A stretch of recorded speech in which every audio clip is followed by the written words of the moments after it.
What's up, photographers? Today we're going to get into my A to Z event photography guide for up and coming photographers. This guide is going to give you everything you need to get started and also kind of guide you along in the whole process of finding clients, how to shoot a job, and then when you've shot a job, how to build a client relationship, how to edit your work, etc. It's going to be a very thorough guide covering really everything. So hang in there. It might be long. It's not going to be a heavily polished video with me editing out every or whatever, because I just want to get this information out to people and help as many up and coming photographers as I can. And better done than not at all, right? Better done than perfect. So let's jump right into this. And by the way, if you're new to the channel, my name is Mick Millman. I've been an event photographer for about 10 years. I have also been teaching all this time as well. I teach other photographers as well as kids, adults learning for fun, and one-on-one training with professional photographers as well.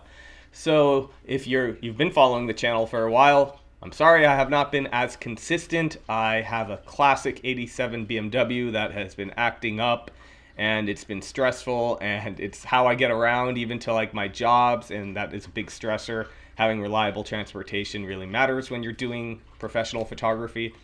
So I've been dealing with that. I had to buy a new car. Finally, I gave in. I bought a new car.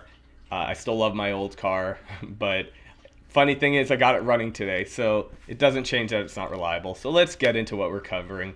So first, what is event photography? It's really important we kind of define what the hell we're talking about. So for the sake of, or just to be clear, even though mitzvah photography, wedding photography, those are events. And if you understand how to cover an event, you're going to be well equipped to photograph a wedding. Maybe some wedding photographers are going to now comment about how, no, it's totally different. You have to know this. Sure, but it's the same ball game, more or less. So for the sake of this video, we're talking about birthday parties, corporate events, red carpets, award ceremonies, nonprofit events, anything like that. This is what my bread and butter is. This is what I do for a living. I cover events. And the reason I cover events, because maybe you're considering should I cover events, is because for me it takes the least amount of energy from me. When I go to a job, I'm there, I'm observing, I'm present. Presence is incredibly important to me. Every pursuit I have, my goal is to be present, whether it's Brazilian Jiu-Jitsu or photography. So when I go to a job, I'm just present, observing, and capturing. And then I get to go home, and it's an easy edit. And I get to repeat without it taking a huge toll on me. And that frees my energy up for personal projects and stuff like that. You guys can check that out on my website if you're interested in what I shoot for fun. Okay, so who is event photography for? Let's say that interests you. Well, event photography can be for the fly on the wall, someone who likes to just hang back and not be obtrusive, observe, watch, document, or the gregarious type who really just wants to mingle and talk to people and interact with them to get images from them. Now, the truth is, someone who can combine these two things is going to really excel, in my opinion. Being able to be unnoticed but also work a crowd when necessary is absolutely important. You have to be able to work with clients, so it's going to be difficult if you just absolutely don't want to deal with people. That might not work for you. For me, I love people. I love talking to people. But most of the time I spend shooting, I am in the zone and I am just documenting and going unnoticed.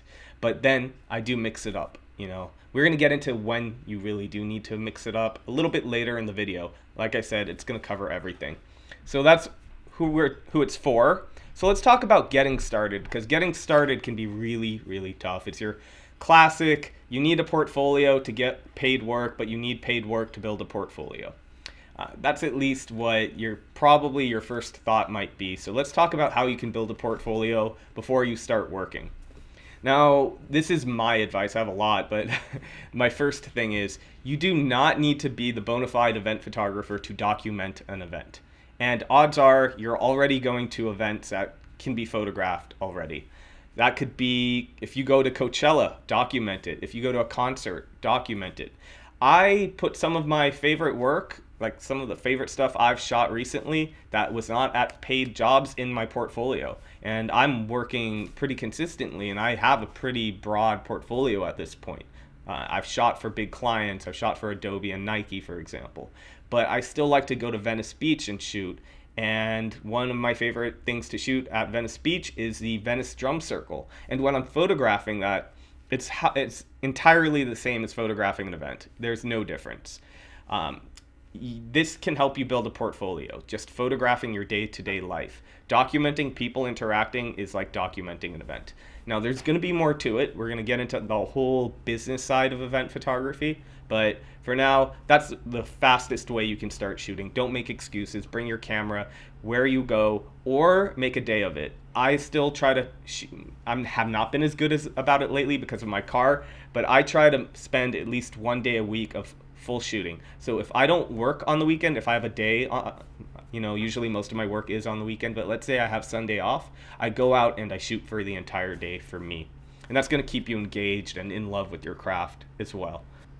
So let's talk about how I got it started, other than just shooting events for fun. And I didn't take my own advice because I didn't have a mentor. I didn't have someone to watch on YouTube telling me what I should do, or just giving me a roadmap, and I had nothing to follow. And this is kind of why I like to help people, because I didn't really have a mentor, so I like to help people. But how I got started. I didn't have a portfolio. I knew my stuff. I studied photography in college. I went to UCLA, and I was actually a history major, but I basically lived in the darkroom. I was there every day.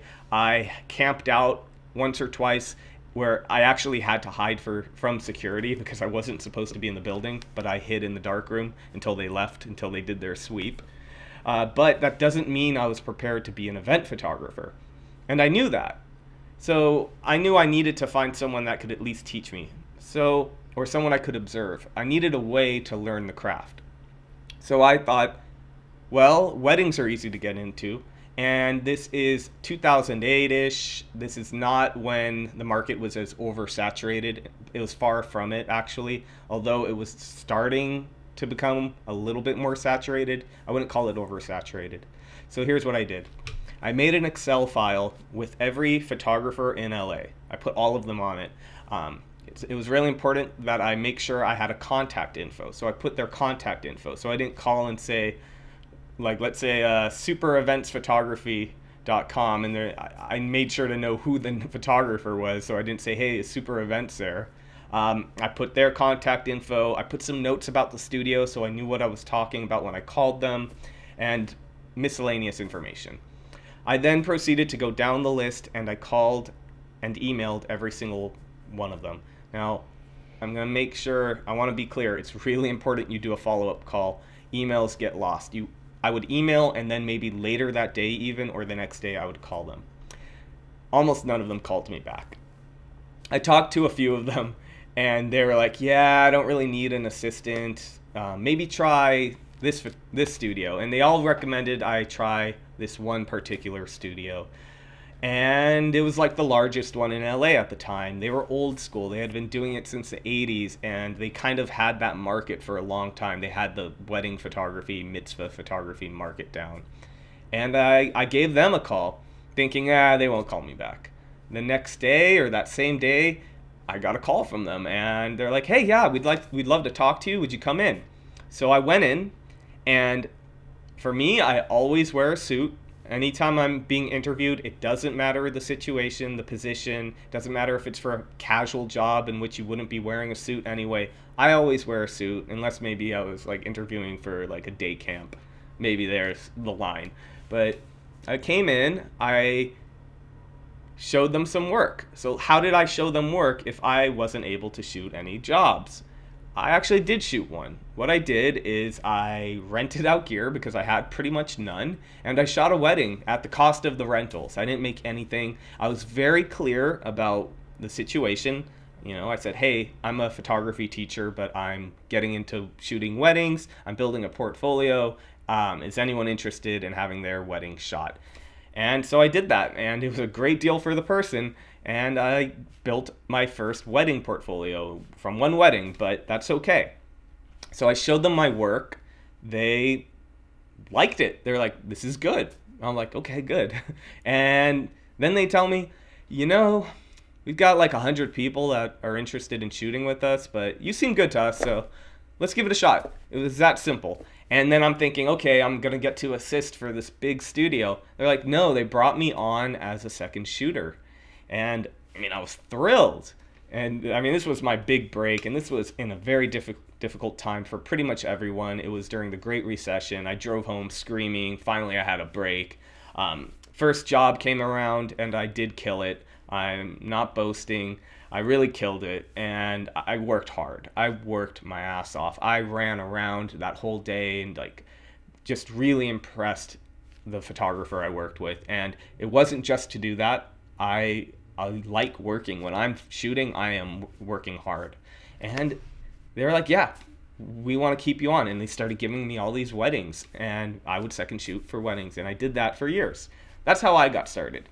Now, this is my next advice to you guys. Do this. Find another photographer and work with them. Maybe they won't be able to hire you on. They might be able, maybe they just don't have the workload. This is a time I think it is a good idea to offer to work for free, to assist or to shadow. Now, it's important they don't take advantage of that. I have taken on interns in my past where I taught them everything I knew and I did not pay them unless the job required an assistant. In other words, if the client required I hire one or I felt I needed one, I paid them. If it were a job where otherwise I could do it on my own, I would not pay them, but they would come along, they would learn. So this was how I learned. I learned by watching another very seasoned photographer work. I learned his go-to settings for things. I knew how shutter, aperture, ISO, I knew all that stuff. I knew how they worked. But he gave me some sort of like bread and butter, like some go-to shots I could use over and over, go-to settings, so I didn't feel lost. And it really accelerated my learning process. If you have to start from nothing, it's going to be very difficult. I don't care how good of a photographer you are. Having a template you can build off is invaluable. And so I did that for years. I observed, I learned, I was taught, and I thought I saw what I wanted to do as a photographer, but I also took that information and used it to know what I don't want to do. The studio was a little bit more dated than I think the style I was bringing to the table, and that's kind of why they liked me, having me around. I was the younger guy in the studio, and I had different ideas about how to shoot a wedding or shoot a bar mitzvah and that kind of thing, but it was an invaluable learning experience. Let's back up to working for free. Are you hungry? That's the question you need to ask yourself. If you're hungry, you will work for free. Just be careful to not be taken advantage of. When should you work for free? This is really important. Let's talk about when you should work for free. If an organizer calls you and says, oh, we don't have a budget, or they try to give you that whole, oh, shoot for us for free, it's good exposure, don't do it. Just don't do it. Just because something is good for you doesn't mean you should do it for free, okay? However, if there's a nonprofit organization you are a fan of, something like that, or someone you know definitely cannot afford photography, that's a good opportunity to offer to shoot for free. That's not a bad thing, but make sure you're really getting something out of it. Make sure they're not just using you. So make sure they don't have a budget for a photographer and they're cheaping out because you offered, that kind of thing. Next, should you work for another photographer for free? Like I said earlier, I would also say no if they should be paying for you, and they should be paying for you if there is a budget for an assistant and they're just not using that budget because they want a free assistant. That's not right. That's taking advantage. Avoid that kind of thing. Another benefit of working with another photographer is that you get access to their gear. At least I did. Shooting weddings, starting out, I had like a 40D, which I bought with a grant I received to develop a digital photography program for a city art center. I used that to kind of buy the gear I needed to teach the class, and that's what I used for weddings. But starting out, I pretty much had a 40D. I don't think I had a 50D. I probably had like a kit lens or something like that. But I got to use all of this other photographer's gear. I mean, it was like a kid in a candy shop. You know, I was like a poor college student before and all that. And it was exciting. And what I learned was what the most essential pieces of gear was, so that when I bought it, I knew what to buy. So I didn't buy like the very, I guess, specific lens, you know, something that I wouldn't get much value of, like out of. So I didn't buy So I didn't buy like a fisheye lens first and that kind of thing. I knew what to buy. So let's keep talking about gear. Let's talk about what's the most essential. Let's start with lenses. I'm going to make it very easy. The first lens you should buy is a 24-70 lens. This is your all-purpose lens. It's a somewhat wide lens to a somewhat telephoto lens. It kind of does a little bit of everything. It might not be wide enough for everything. It's not going to be a big enough zoom for maybe photographing people on stage, that kind of thing, but it's going to be on your body most of the time, most likely. And you can shoot an entire job with this lens alone. The second lens you should buy would be the 70-200. Again, a very versatile lens because it's a medium telephoto to a full, whatever you want to call that, telephoto. Someone will mention it in the comments, I'm sure. And this will let you do all that other stuff, getting photographs of someone on stage, guest speakers, that kind of thing, shooting very intimate candid so you can get really close.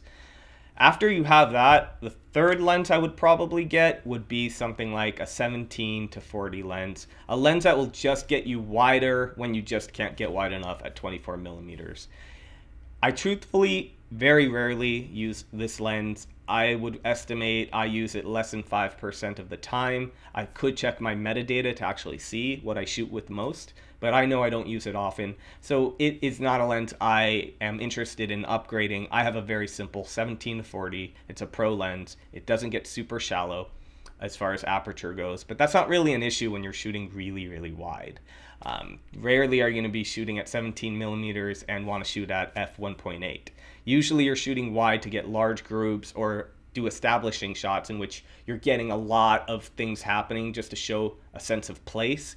And if you're doing that, you usually want some depth in your depth of field. You want a deep depth of field. Next, let's talk about flash. You do want a good flash. It's the worst when you have a flash that isn't performing well. I had a flash that was a dud the day I bought it when I first started out, and I didn't realize it. Also, I think I dropped it once. I had it sent to Canon more than once, and it just never performed well, and I did miss shots. But I never replaced it because it's not a sexy purchase. Buying a new lens is exciting. You feel like it's going to open up your creativity, but a flash, it's a workhorse. You just need it to work. It's not a fun purchase, so I put it off. But ultimately, at some point, I got a 600 EX2 RT, a much better flash. Now, when it comes to flash photography, I would recommend saving some money and maybe buying a third-party option. When I first started, it wasn't an option. They were junk. But now it's pretty much a clone for the Canon. I have had a hard time finding bad reviews on some of the third-party flash units. I have a backup Canon flash, but I probably would not have an issue buying a third-party flash for a third backup. Next, we will talk about memory cards. One way you can save money is instead of, for example, buying a 64 gigabyte memory card, buy two 32 gigabyte memory cards for less. Some people might say that's a good thing, also storing, files on different cards so you don't lose everything. I don't know if that's a real issue. If you have a camera with two memory cards, it definitely isn't an issue. I've never found it to be a big deal to have to change my memory card. If you are shooting a big event or a wedding, that kind of thing, you don't want your memory card to fill up like during the first kiss at a wedding, for example. That would be terrible. But most of the time you can just monitor your settings and see when you're going to run out of space, and you can predict it and then change in advance. Also, you can keep a memory card in your pocket. The one thing I want to recommend you do not cheap out on is read-write speeds. It is worth it just to get the faster read-write speeds, in my opinion.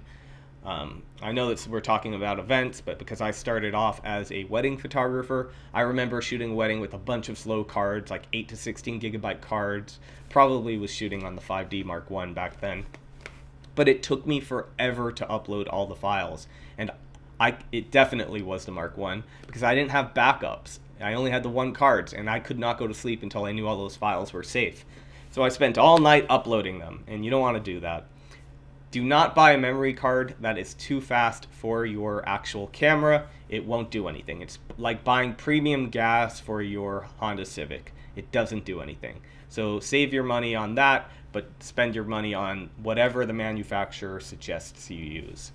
Okay, let's move on and talk about setting your rates. You're ready to start working, and you're ready to start charging, and you're probably going to undercharge. Although I've noticed, and it's very strange, and I think it's about younger people, but I always undervalued myself. That's my biggest problem, especially starting out. I've seen a lot of photographers overvalue themselves, like where I'm like, whoa, you're really trying to get that much money, and this is your portfolio? It's pretty bad, but this is how you should set your rates. There's a lot of articles online about how you should set your rates, but the truth is, none of it really matters what most of them are suggesting. And they're going to say itemize your time, how long everything takes, you figure out what your time is worth, that kind of thing. However, that's not really how things work. Nobody cares about how you value your time. What matters is the market. It's a free market. So what you need to do is find out what people are charging, and there's going to be a range. For event photography, it might be $75 to $350 to $400 an hour, depending on the skill of the photographer, how big are they, a busy photographer, what they're providing, etc. So what I recommend is you start on the bottom. Let's say photographers are charging, let's say reasonable rates go from 75 to 300. Let's not talk about like extreme outliers. Start at 75, build your portfolio. As you get more and more work, you're going to slowly raise your price, and you just stop when you feel like you're losing business because your price has gone too high. Maybe you adjust it after that. That's what you do. And you figure out what you can get. That's it. Your rates are basically determined by what you can get. Don't worry about how you value your time. I'm not saying you shouldn't keep track. You should make sure this is worth your while. You should make sure you're actually making money. I'm not saying you shouldn't, but the reality is nobody cares about how you value your time. Okay, congratulations. You've booked your first job. Let's talk about how you should approach that. Most clients for event photography aren't going to need to meet you in person. They're not going to want to. You can offer. I don't think I've ever met in person with someone hiring me for an event. I will talk to them on the phone, sure, but they've never asked I meet with them. Usually they just want to know what my services are, how much I cost. Then they decide if they're going to hire me or not, and then they're going to want to talk to me on the phone or email prior to the day of the event. So let's talk about what to expect from that. If you're shooting a big event like a conference, they're probably going to give you a list of VIPs, must-have shot lists. Maybe they're going to talk about the kinds of shots they actually want. Maybe they have a style guide based off their social media. Like, for example, they might need to have uniform types of images that they use for their social media branding, that kind of thing. They're going to talk to you about that all prior to. They might also give you a contact person if it's not them, meaning their phone number, and that kind of thing, so that when you're at the event, if you have any questions, you know who to contact, who to talk to. On the day of the event, they're probably going to introduce you to that person. If there is one, they'll introduce you. They might have a program with all the important people in it so you can see what they look like, know when they're speaking, that kind of thing.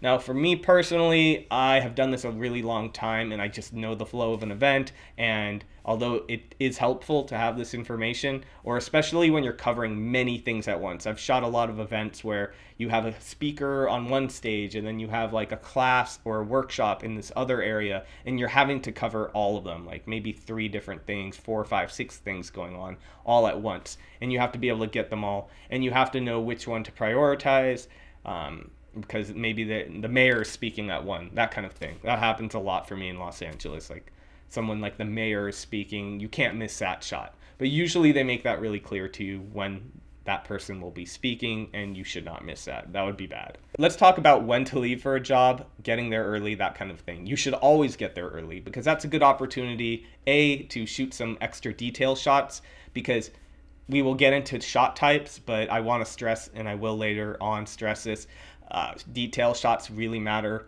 but capturing people interacting in the actual event matter a little bit more, in my opinion. And I don't want to miss shots I can't get later, so I do the detail shots first, so I don't have to do those during the middle of the job if possible. So why do I leave really, really early? Because I leave really early. I live in Los Angeles and traffic can be terrible. And so what I do is I look at Google Maps and I double the time. That's it. So if it's going to take me an hour to get there, I leave 2 hours ahead of time. Yeah, it may mean a lot of waiting, but it's peace of mind. And worst case scenario, when I get out somewhere really far, let's say I have to drive to Orange County or Long Beach, somewhere pretty far, I sit and have a coffee somewhere for about an hour and I decompress, I relax, and then I get to go to the job really fresh. So always leave early. Let's talk about what you should focus on when shooting an event. A lot of details go into an event, a lot of hard work as well, and these details need to be captured. There's no doubt about that. Also, if the event was styled or that kind of thing, that person would really appreciate a lot of photographs of the event, of all their hard work, and you can build a relationship with that person by doing a good job of documenting their stuff. But it's always really essential to get these details. But for me, it's kind of boring. I like to capture people, so I like to get there early, as we talked about, get those out of the way for the most part, and then I get some details throughout the night or day, depending on if people are going to be interacting with those details. Sometimes you don't want that. Sometimes you just want like place settings, that kind of thing, and you don't need people interacting with it. The exception of when you should be getting these detail shots during the event for me is when it's going to be a product people are interacting with. For example, an event I photographed a few months ago in which it was showcasing rum, and I needed shots of the bartenders mixing these drinks and people laughing and having a great time holding the drinks and cheering each other and that kind of thing, and just the product with people interacting with people in the background, so it's an event, so it feels natural, so it doesn't just look like a product shot. That's going to be essential. But for the most part, most event photography is documenting people. Let's talk about that. Your focus should be capturing defining moments. Nobody wants images that don't evoke a feeling, that don't really show you what it was like to be there. We don't want to see photos of people just not looking happy or content. We want to capture images that are a ringing reminder of what it was like to either be there or lets someone know what it would have been like to be there. That's what your goal should be. There's a lot of different shots. I'm going to talk about very specific shots now. So not a shot list, but your general types of shots you're going to be employing. So you're going to have a lot of different tools on your tool belt. Let's talk about that. Establishing shots. You cannot just shoot a bunch of candids at an event. You need to be able to tell a story, and you do that partially by having a variety of different focal lengths used. You can't photograph an event entirely with a long lens focusing on emotional candids. That's my specialty personally, but you need to be able to tell a story, and you need to have a sense of place. And it's very difficult to do that with a zoomed in lens. So let's talk about establishing shots. Usually those are going to be shot wide on something like your 17-40, and it's just going to have some scope. If it's a big conference, you want to get every booth if there's booths at the conference, for example, or like a Comic-Con type situation. You want to get all the booths. You want to find maybe a high point where you can get that shot, an aerial type shot, from the second floor, for example. Usually you're going to shoot these at a higher f-stop, meaning like f5.6 at least, f8, f16, whatever it takes. You can use a tripod if you want to. I have a lot of tricks for how to get shots like this, but that will have to be in another video. Let's talk about detail shots. Detail shots can be shot with anything. They're just the details. Usually I like to shoot those with my 24-70. First, I get all these safe detail shots, and then I experiment with different lenses, including vintage glass, where I can get a shot with a lot of character, because old lenses, if you're not familiar with them, are an excellent option to get beautiful image quality with character on the cheap. For example, you might be able to spend like $40-$60 on a 50mm f1.2 lens, and that's pretty good. You'll have to manually focus, but you can get beautiful shots. And do you really need autofocus when shooting details? No. So that's an option. I'll shoot a lot with this guy. It's a personal favorite of mine, a 135mm lens, f2. I love it. It's a unique lens. It's very sharp. It offers something a little bit different than shooting like at 200 millimeters at f2.8 with the 70 to 200. You can get more shallow depth of field, that kind of thing. I really like it. I also really like using primes, but that's another video. Let's talk about what I call close candids. It's sort of my bread and butter. It's these moments, these high points that you capture. Someone laughing their hardest at a joke. And a lot of that requires good timing, your ability to kind of blend into the background and go unnoticed. So let's talk about timing. Not just timing where you perceive it, you react to it, you get the shot, but timing your shutter, timing everything, being really good, nimble with your autofocus. So cameras are going through sort of a renaissance. There's a lot of technology coming out right now that kind of makes a lot of my old techniques irrelevant. But one, which is still relevant for me, would be pre-focusing or pre-placing my focus point. So I will use the joystick on my camera, and as I'm raising the camera, I'm moving it to where I know the eye is going to be in the frame. So I also pre-visualize my framing. That's another thing. And that ties into why I like primes also, because you know that field of view. After you shoot with an 85 long enough, or a 135 or a 50, you usually know what your field of view is going to be prior to actually raising the camera up to your eye. Next, let's talk about candid interactions. These are going to be similar shots, but you want to give, again, sense of place or sense of who the person's reacting to, that kind of thing. So that can be done by shooting over the shoulder shots, very common shot in film. It could be done by shooting a little bit wider. You may choose to actually have more than one person in focus. It doesn't matter. You can shoot shallow, but show that there's people the person's reacting to. You can do interesting artistic shots, like shooting, if two people are standing, you shoot between them. So you use that as a framing technique, that kind of thing. There's a lot of different tricks you can do to get this type of shot. But the idea is that you're showing the person is not in a vacuum, that they're actually at an event or interacting off of other people. Okay, let's talk about posed shots.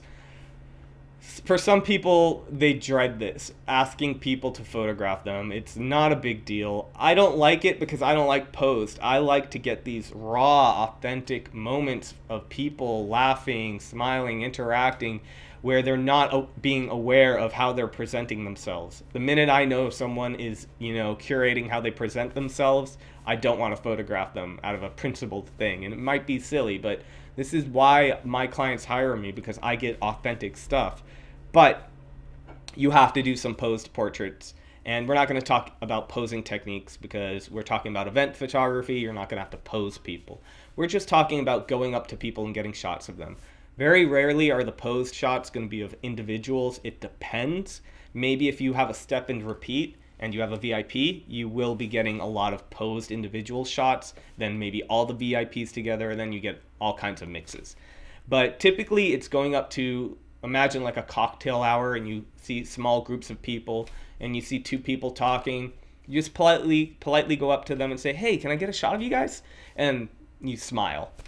Sometimes they don't even hear me. I'm just like, my gesturing and my big smile, they get it. And most people are going to be really happy to be photographed. They want to be photographed with the person they're with, and they would love to show they were there. So it's nothing to fear. Let's talk about how to shoot those a little bit more. Now, I don't want to get into a whole flash photography guide, because often you will shoot shots like that. It just depends, but you might be shooting shots with a flash. Let's not get into that, but let's talk about how to photograph groups of people. So, rule of thumb. Now, technically, it doesn't matter what aperture you're at. If they're standing equal distance from you, you could probably get away with a very shallow depth of field.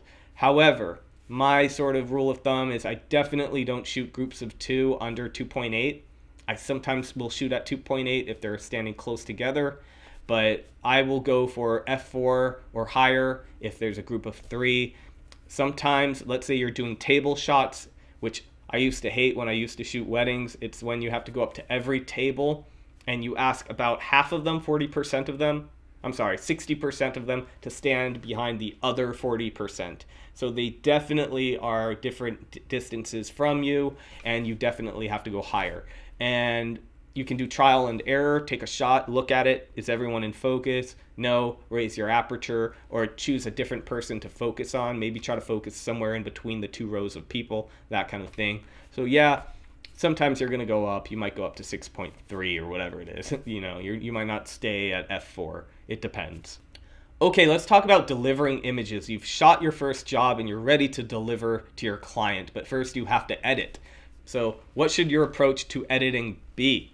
First, I want to say this off the bat. It is not your client's job to cull your images. You need to do that work for them. And A, you want them to see your best work, but B, it is tedious for them to have to go through maybe 1,000, 2,000 photos. It depends on the job, right?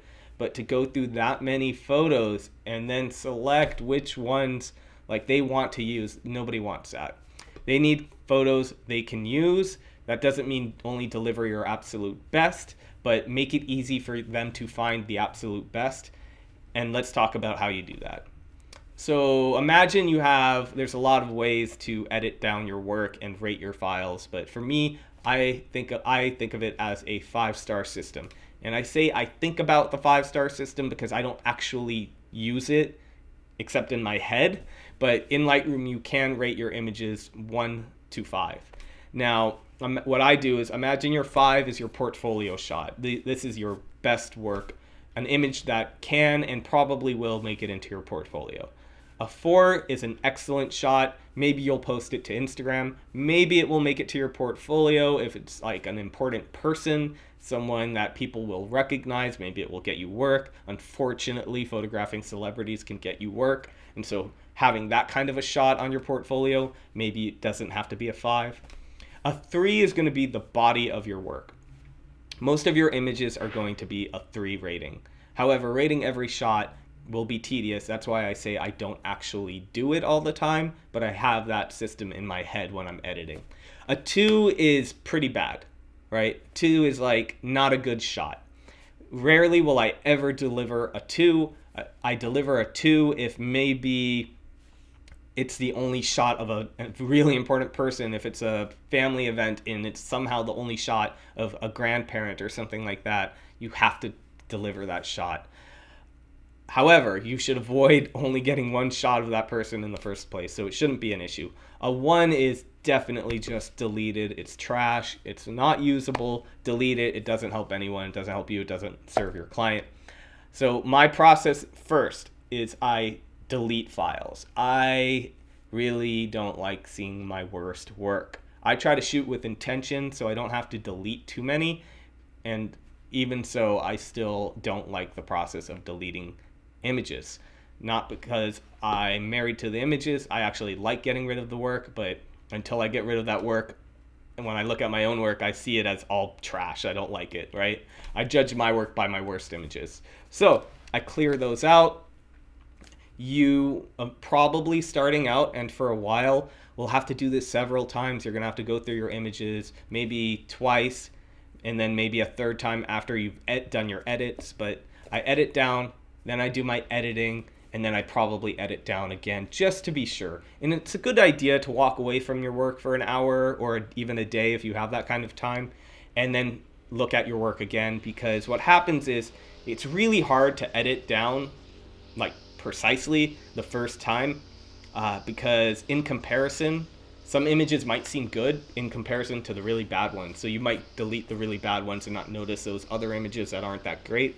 Once you've done that and you go back, it's going to be a lot easier to delete those sorts of images. Now, when it comes to editing, this is something I have not been great about in my own career, but it's really important to rate your images as far as like the images you know you're going to use for your portfolio. I don't think you need to rate all your 3 stars and your 2 stars, and there's a lot of rating systems at your fingertips. You have, other than rating with stars, you can flag as a pick, obviously a reject, and you can color code your images. I use very few of these things. I do a 4 or 5 star sometimes. I'm not good about it. And I use a blue label if I'm going to convert it to black and white, so I can just select them all at once. And sometimes I use green for a variety of things. It just depends. So you've delivered your product. Now let's talk about how to maintain that client relationship. If you did a great job, they're going to remember you. They're going to want to use you again. But that said, it's always a good idea to remind them you exist with a little email here and there. I use MailChimp so that I can mail out everyone at once. I have different lists. I have an all client list. I have an all contacts list. I have a list for people who follow my fine art, that kind of thing. All right, let's conclude. If you've made it all the way to the end of the video, you're probably pretty serious about event photography. And so I want to leave you with this. Remember, it is an incredibly hard industry to break into, and it's a harder one, I think, to stay in because it can get exhausting. There can be burnout. Being self-employed, building a business is not easy.